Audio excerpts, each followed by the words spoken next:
अभिवादन स्वीकार कीजिए ब्रजेश मिश्रा का और आप देखना शुरू कर चुके हैं द डिबेट। बहन भाइयों, आज हम एक बड़े ही मौजूद सामाजिक मुद्दे की चर्चा करने के लिए एकत्र हुए हैं। दरअसल पिछले 2 दिनों से एक बहस चल रही है कि दिल्ली की यूनिवर्सिटी में ये प्रस्ताव रखा गया था कि वहाँ पर कोर्स में मनु स्मृति को सम्मिलित किया जाए। इसका बड़ा भारी विरोध हुआ। विरोध के चलते 48 घंटे के बाद दिल्ली यूनिवर्सिटी के वीसी टेलीविज़न कैमरों के सामने आए और उन्होंने कहा कि इस तरह के जो भी प्रस्ताव थे वो खारिज कर दिए गए हैं, मनु स्मृति नहीं पढ़ाई जाएगी दिल्ली विश्वविद्यालय में। लेकिन ये प्रस्ताव किसका था और मामला क्या है, वो भी तब जब संविधान का मसला इन दिनों ज़बरदस्त सुर्खियों में हो। तब संविधान और मनु स्मृति पर चर्चा होनी ही थी और मायावती ने इस पर बहुत आक्रामक रुख अख्तियार किया। आज चर्चा इसी विषय पे। बहन भाइयों, मनु स्मृति का मुद्दा एक बार फिर से सुर्खियों में है। संविधान तो चल ही रहा था, अब मनु स्मृति भी आ गई। उसकी एंट्री हुई दिल्ली विश्वविद्यालय में। दिल्ली यूनिवर्सिटी की लॉ फैकल्टी ने एक प्रपोजल रखा कि दिल्ली के विश्वविद्यालय में मनु स्मृति का कोर्स रखा जाए और इसे पढ़ाया जाए। मनु स्मृति क्या है?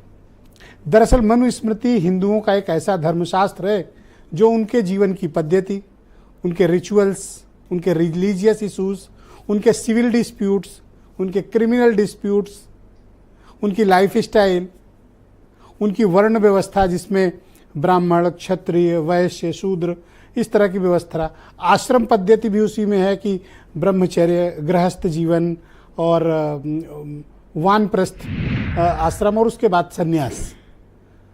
इसमें सिविल डिस्प्यूट्स भी आते हैं।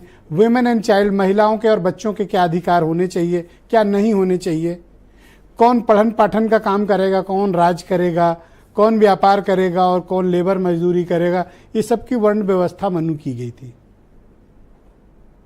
तो हिंदुओं के जनक को कहा गया मनु। उन्होंने ये धर्मशास्त्र लिखा। 12 चैप्टर हैं इसकी लीगल सैंटिटी नहीं है, लेकिन हिंदुओं के बीच ये उनकी माइथोलॉजी का एक बड़ा हिस्सा है जो अक्सर चर्चा में आता है और उसे एक्नॉलेज भी किया जाता है विभिन्न धर्माचार्यों में। इसको लेकर विवाद भी बहुत है, लेकिन कभी इसको धार्मिक मान्यता तो है लेकिन इसकी कानूनी मान्यता नहीं है। इसमें करीब ये पूरी संस्कृत में लिखी हुई है। 2685 श्लोक हैं और 12 चैप्टर हैं। और इन आश्रम वगैरह की वर्ण व्यवस्था, सिविल, क्रिमिनल, विमेन, चाइल्ड, तमाम इसमें मुद्दे, उन सारे इशूज़ को आप मोटा मोटी तौर पर समझ सकते हैं जो एक सामान्य जीवन शैली में, एक सामान्य व्यक्ति के जीवन में जो भी विषय उत्पन्न होते हैं, चाहे वो सिविल डिस्प्यूट के हों, क्रिमिनल हों, रिचुअल्स हों या फिर रिलीजियस इशूज़ हों या फिर कैसे जीवन यापन करना है और समाज में किसको क्या काम करना है, ये एक संहिता तैयार की गई थी तब के समय में। माना जा रहा है कि ये ईसा पूर्व 2220 BC के आसपास का लिखा गया है, लेकिन इसका कोई रिकॉर्ड नहीं। लेकिन गाहे बगाहे इसकी चर्चा जरूर होती है क्योंकि पुराना ग्रंथ है और हिंदुओं का एक माना हुआ ग्रंथ है। लेकिन वर्तमान संदर्भ में देखें तो मनु स्मृति की कानूनी मान्यता नहीं है। कहने सुनने में व्यवहारिक तौर पर लोग बातें करें लेकिन उनके इशूज़ को कभी लागू नहीं किया जा सकता। जैसे शरिया कानून है ना, उसी तरह मनु स्मृति भी बनी। सबके अलग अलग है। ईसाइयों में अलग है, उनके यहाँ भी 2 फाड़ है, उसी तरह हिंदुओं में भी है। सबके एक रिलीजियस लॉ है। पहले जब डेमोक्रेसी नहीं थी, गवर्नमेंट नामक चीज़ नहीं होती थी, कुछ लोगों का ही राज रहता था, तो उस राजपाट को ठीक से चलाने के लिए और सामाजिक व्यवस्था को दुरुस्त करने के लिए जो संहिता तैयार की गई उसका नाम रखा गया मनु स्मृति। लेकिन जब से भारत का संविधान लागू हुआ वो सबके ऊपर है, सर्वोच्च, टॉप। कोई भी भारत के संविधान से ऊपर नहीं है, कोई व्यवस्था संविधान के ऊपर नहीं है, कोई भी अथॉरिटी संविधान के ऊपर नहीं है। संविधान कोई सप्रेस नहीं कर सकता।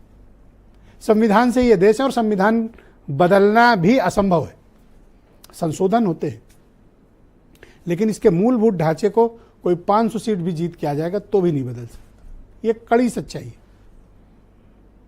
लेकिन मनु स्मृति पढ़ाया जाने वाला, इस बात को लेकर अभी जब चुनाव में संविधान का मसला उठा, आग लगी, बड़ा जबरदस्त विरोध हुआ। मायावती ने भी आई और उन्होंने कहा कि ये कर कौन लोग रहे हैं, इसका जवाब लिया जाना चाहिए। अब चुनाव में वैसे भी बीजेपी की तमाम फजीयत हो चुकी है कि ये 400 इसलिए मांग रहे हैं क्योंकि खत्म करना है। अब वहां से फंस गए ये। अब वो फंसते फंसते बात कहाँ आई, अब जब कोई चीज़ एक गड़बड़ाती है तो सिस्टम में बहुत से लोग शुरू कर देते हैं। तो कोई ये शिगुफा लाया कि चलो मनुस्मृति पढ़ाते हैं, वो भी दिल्ली यूनिवर्सिटी में। आग लगी, बवाल हुआ, पीछे हटे। ये तो स्वीकार लिया कि हाँ कोई ला रहा था, बट ऐसा प्रस्ताव ही क्यों आया, ये अपने आप में एक ताज्जुब की बात है। देश संविधान से चल रहा है, देश किसी धर्म विशेष की नियमावली से चल ही नहीं सकता, संविधान ही सर्वोच्च है। तो वाकई में क्या कोई मनुस्मृति को पढ़वाना चाहता है? ऐसा है, वो भी तब जब संविधान वाला मसले पर अभी भी एक सोशल पॉलिटिकल क्राइसिस है। इस बात को मानने में कोई गुरेज नहीं किया जा सकता। इस इशू को जब तक प्रॉपरली एड्रेस करके समाप्त नहीं किया जाएगा, ये लोगों के बीच रहेगा। तो बहनों भाइयों, संविधान क्या है भारत का और मनुस्मृति क्या कहती है, और ये लागू करने वाले लोग कौन हैं, फिर पीछे भी हुए। लेकिन एक सामाजिक राजनीतिक विवाद ने जन्म ले लिया। मैं डिटेल में इसलिए बता रहा हूं ताकि आपको विषय के बारे में एक ब्रॉडर पर्सपेक्टिव में आपको जानकारी रहे कि दरअसल मुद्दा क्या है। इसलिए आपको दोनों बातें जानना बेहद जरूरी है। आप कुछ स्टेटमेंट सुन लें, फिर आज की डिबेट आगे बढ़ेगी। प्रपोजल आया था कुछ चैप्टर में इंक्लूजन के लिए, जो हमारी कॉन्स्टिट्यूशनल स्पिरिट को हानि पहुंचाएगा। दिल्ली यूनिवर्सिटी से कुछ भी काम नहीं करने वाला है, सरकार उसको एंडोर्स नहीं करेगा। देश में प्रधानमंत्री नरेंद्र मोदी जी के नेतृत्व में चलने वाले सरकार संविधान को ही अपना सर्वोच्च ग्रंथ मान के काम करती है, उससे ही प्रेरणा लेके काम करती है। शूद्रम तु कार्येत दास्यम कृतम अकृतम वा दास्यैव तु जन्मना ब्राह्मणम तु स्वयंभुवा। केवल ब्राह्मण ही उसमें सर्वोपरि है, सर्वोच्च है, और सभी को निम्न नीच के रूप में स्थापित किया गया है। मनुस्मृति पढ़ाए जाने का मतलब